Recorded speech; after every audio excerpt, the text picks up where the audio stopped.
Hello दोस्तों, तो कैसे हो आप? ट्रेडिंग साइंस में आपका फिर से स्वागत है। तो आज की वीडियो में हम डिस्कस करने वाले हैं इक्विटास होल्डिंग्स के बारे में।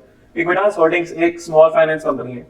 अब उसका स्टॉक आपको अपने पोर्टफोलियो में ऐड करना चाहिए या नहीं, तो हमें एनालाइज करना पड़ेगा। आप एनालिसिस की तो अप्रोच है फंडामेंटली और टेक्निकली।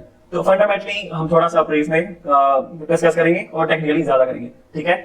और जब हम बात कर रहे हैं पोर्टफोलियो में ऐड करने की, तो ये ऐसा इन्वेस्टमेंट कर रहे हैं, ऐसा इन्वेस्टमेंट फॉर एटलीस्ट 1 ईयर और सो, ठीक है। तो इसी पॉइंट ऑफ व्यू से हम इक्विटास होल्डिंग्स को हम एनालाइज करेंगे। ओके दोस्तों, तो अब इक्विटास होल्डिंग्स का हम थोड़ा सा फंडामेंटल्स कवर करेंगे अभी कि whether this stock should be bought or not for the long term, और इसने अपने बिजनेस ऑपरेशंस में कैसा परफॉर्म कर रहा है। बॉटम लाइन यानी आपका प्रॉफिट इंक्रीज हुआ है, यानी टॉप लाइन यानी आपका रेवेन्यू ग्रोथ हुई है कि नहीं। तो इसी इंटेंशन से हम इस स्टॉक को एनालाइज करेंगे और बहुत ही ब्रीफ में हम इस फंडामेंटल को एनालिसिस करने वाले हैं स्टॉक का।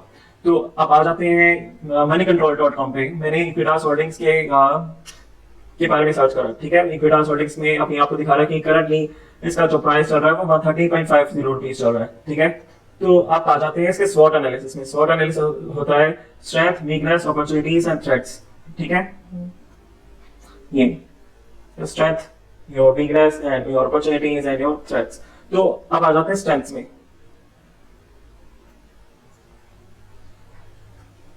तो आप देख सकते हो कि ईपीएस ग्रोथ कितनी अच्छी दिखाई है इक्विटास होल्डिंग में, और बहुत एनुअल ईपीएस ग्रोथ यानी अर्निंग्स पर शेयर, इसको बोलते हैं अर्निंग्स पर शेयर, ईपीएस मतलब एक शेयर में कितनी अर्निंग हुई है, तो उसको बोलते हैं ईपीएस, और उसकी ग्रोथ ये अच्छी हुई है। और टेक्निकली बुलिश रानी एक टेक्निकल कैंडल होती है जो इंडिकेट करती है कि बहुत ज्यादा बुलिश है। और फिर शेयर होल्डर्स की रिटर्न ऑन इक्विटी में उनको बहुत अच्छी इंप्रूवमेंट मिली है, मतलब return on equity has been improving for the last 2 years, since the last 2 years. तो अब आ जाता है कि क्वार्टरली नेट प्रॉफिट इंक्रीज हुआ है, प्रॉफिट मार्जिन इंक्रीज हुआ है ईयर ऑन ईयर बेसिस पे, और annual net profits have been improving for the last 2 years, ठीक है। दूसरा ये कि बुक वैल्यू भी इंप्रूव हुई है, और फॉरेन इंस्टीट्यूशनल इन्वेस्टर्स ने भी अपनी शेयर होल्डिंग इंक्रीज कर ली है, मतलब उन्होंने शेयर्स को खरीदा है, अपने पोर्टफोलियो में ऐड कर दिया है, तो उसको बोलते हैं शेयर होल्डिंग।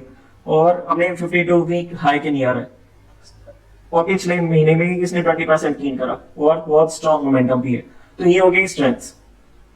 ओके गाइस, तो अब आ जाते हैं वीकनेसेस के ऊपर। तो वीकनेसेस में क्या चीज हो रही है कि it is paying high interest as compare to earnings. क्या मतलब कि जो बैंक्स हैं, जो कस्टमर्स हैं, बैंक के कस्टमर्स हैं, उनको बैंक जो है ज्यादा इंटरेस्ट दे रहा है एज कंपेयर टू अर्निंग्स।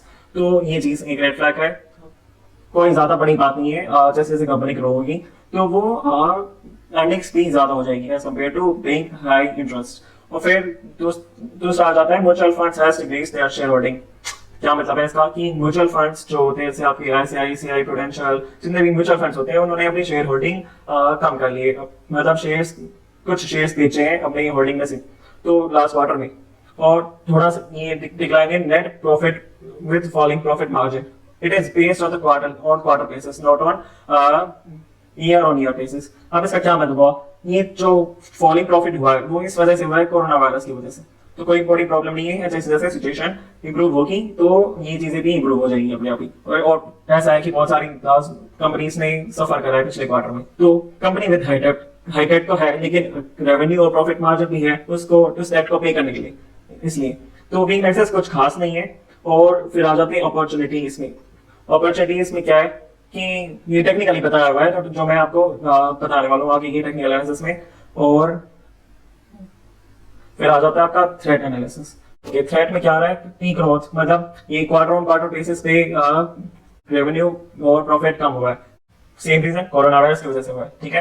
तो ज्यादा कुछ है नहीं थ्रेट्स और वीकनेसेस में, it's full of strengths and opportunities. Okay, तो अब आ जाते हैं नीचे। आप देख सकते हैं एमसी टेक्निकल्स में कह रहे हैं कि वेरी बुलिश है, बहुत ज्यादा बुलिश है। अच्छा, आप नीचे आ जाते हैं। अब हमें जो चीज चेक करनी है वो चेक करनी है बुक वैल्यू। ओके, तो बुक वैल्यू जो है वो 107 रुपीज है। तो अब बुक वैल्यू का क्या मतलब हुआ कि बुक्स के हिसाब से, यानी अगर आप वो करोगे अकाउंटिंग करोगे तो बुक्स के हिसाब से जो एक शेयर की वैल्यू होनी चाहिए 107 रुपीज के हिसाब से होनी चाहिए, ठीक है। तो अगर अभी आप देखोगे इक्विटास होल्डिंग्स भी 130.50 पे ट्रेड कर रहा है, तो इसका मतलब क्या हुआ कि थोड़ा सा ओवर वैल्यूड है, राइट। अच्छा, अब आ जाते हैं प्राइस टू बुक रेशियो, ये 1.22 के करीब है। मतलब अगर किसी भी स्टॉक की price to book value ratio अगर 3 से कम होती है तो स्टॉक को हाईली कंसिडर किया जाता है इन्वेस्टमेंट के लिए, वैल्यू इन्वेस्टमेंट के लिए। वैल्यू इन्वेस्टमेंट मतलब वो स्टॉक काफी अच्छे रिटर्न्स दे सकते हैं, ठीक है। ये प्राइस टू बुक रेशियो हो गया लेस देन 3। अच्छा, अब आ जाते हैं नीचे फाइनेंशियल देख लेते हैं एक बार। ओके, आप देख सकते हो कि रेवेन्यू किस तरह से ग्रो करता जा रहा है ऑन अ ईयर बेसिस पे, राइट। रेवेन्यू ग्रोथ हो रही है, यानी हम इंटरप्रेट कर सकते हैं कि या तो मार्केट साइज भी इंक्रीज हो रहा होगा, मार्केट शेयर भी इंक्रीज हो रहा होगा among the finance small finance banks. तो रेवेन्यू ग्रोथ हो रहा है तो बहुत अच्छी बात है। आप ये भी देखते हैं कि प्रॉफिट का ग्रोथ भी हो रहा है कि नहीं हो रहा है। आप ये भी देख सकते हो कि प्रॉफिट का भी ग्रोथ हो रहा है यहाँ पे, ठीक है। Profit has jumped from 206 crore to 513 crore, तो it's a really impressive, right. फिर आ जाते हैं अर्निंग्स पर शेयर पे।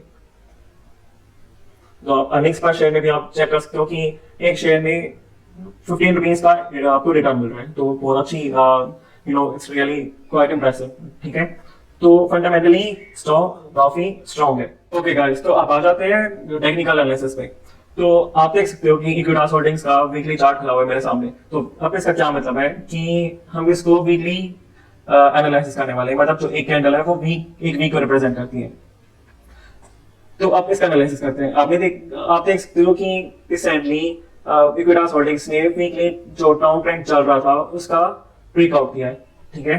तो अभी इस ब्रेकआउट का क्या मतलब है कि potentially now it can go up to 193, जो लॉन्ग टर्म जो टारगेट होने वाला है वो 193 तक जा सकता है और उससे भी ऊपर जा सकता है अगर कंपनी अच्छा परफॉर्म करती रहती है। तो फाइनेंशियली प्रॉफिट अच्छे आते रह रहे हैं, रेवेन्यू बढ़ता जा रहा है, तो कंपनी और भी अच्छे रिटर्न्स दे सकती है और तो स्टॉक भी और अच्छे रिटर्न्स दे सकता है।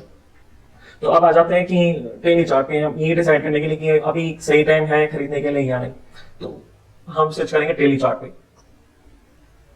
ओके, तो डेली चार्ट है आपके सामने। तो आप देख सकते हो पिछले हफ्ते इक्विटास ने कुछ अच्छा ही रिटर्न दिया है, 20 to 25% रिटर्न। तो अब इसने जो रिसेंट हाई लगाया वो 138.20 का लगाया।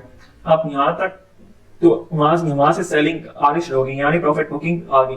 तो जिन इन्वेस्टर्स ने बहुत नीचे से कर रखा होगा तो उन्होंने कुछ प्रॉफिट बुक कर लिया है, बट इतना भी प्रॉफिट बुक नहीं करा है। उनको पता है कि पोटेंशियली इक्विटास होल्डिंग्स कहां तक जा सकता है, ठीक है। तो अब जो ये प्रॉफिट बुकिंग आ रही थी नीचे जाने की कोशिश कर रहा था, बट यहाँ पे रुक गया, इस लेवल पे ये रुक गया यहाँ पे। तो ये जो लेवल है, इस लेवल से बायर्स ने एंट्री लेना शुरू कर दिया।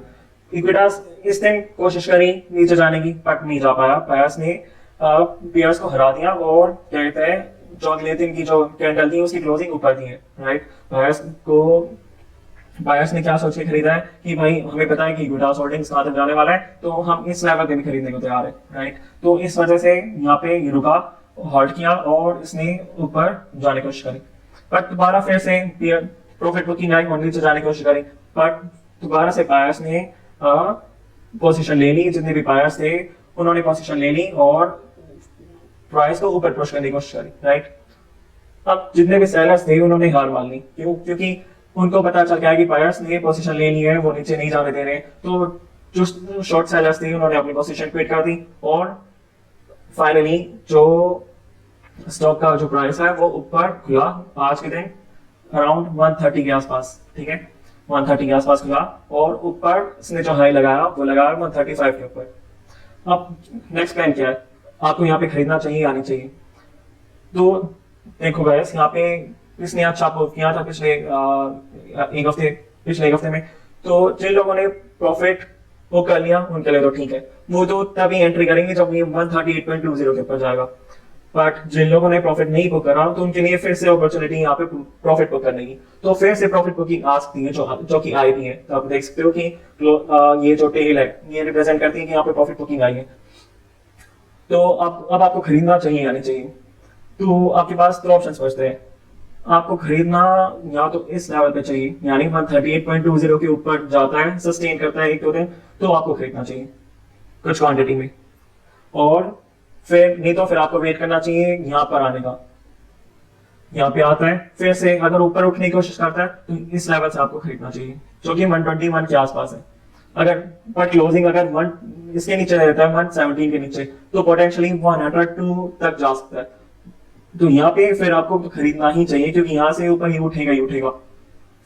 और ओके, तो फॉर एग्जांपल अगर आपके पास कुछ 10,000 पीस है, ठीक है, तो आप कैसे ट्रेड कर सकते हो, कैसे इन्वेस्ट कर सकते हो?